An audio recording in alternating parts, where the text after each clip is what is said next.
நீங்கள் சொல்வது போல் விஸ்வகுரு தெம்பு இருக்கு என்றால் ஒரு சிம்பிள் கொஸ்டின், யோ ட்ரம்ப் இதெல்லாம் சொல்றது நீ யாரியா என்று ஒரு வார்த்தை, ஒற்றை வார்த்தை, ஒரே ஒரு வார்த்தை நரேந்திர மோடி கேட்பாரா? ஒற்றை ஒரு வார்த்தை கேட்பாரா? ஆனா கீழே பேசாதீங்க சொன்னாங்க. 2 நீதிமன்றமும் சொல்லிருச்சுன்னு. அந்த மரியாதைக்குரிய நீதிபதி தான் எப்படி தீர்ப்பு தருவேன் என்று அவரே சொல்கிறார். நான் சட்டத்தின்படிலாம் சொல்ல மாட்டேன், நான் சனாதன தர்மத்தின்படி தான் தீர்ப்பு தருவேன் என்று சொன்னவருடைய தீர்ப்பை எதிர்க்க வேண்டியது ஒரு அரசின் கடமை என்பதனால் ஒரு அரசு எதிர்க்கிறது. இண்டிகோவை பற்றி சொன்னார். மாநில அரசு பஸ்ஸுக்கு ஓம்னி பஸ்ஸுக்கு நிர்ணயம் பண்ண தவறிடுச்சு அப்படின்னாரு. நாங்கள் பார்த்தீங்களா ட்ரெயினுக்கு நிர்ணயம் பண்ணோம்.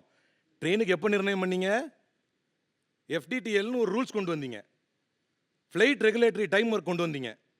அதில் பைலட்டுக்கு எக்ஸ்ட்ரா டைம் ரெஸ்ட் கொடுத்தீங்க, கேபின் குரூக்கு எக்ஸ்ட்ரா டைம் ரெஸ்ட்டுக்கு கொடுத்தீங்க. அதை ஏற்றுக்கொள்ள மாட்டேன் என்று திமிர்த்தனம் செய்தான் இண்டிகோ. கடைசியில் நீங்க என்ன பண்ணீங்க? இண்டிகோ என்கின்ற கார்ப்பரேட்டுக்கு பணிந்து வந்தீர்கள். மணப்பெண்ணின் பிரத்யேகமான திருமணம் விவாஹா தி சென்னை சில்க்ஸ்.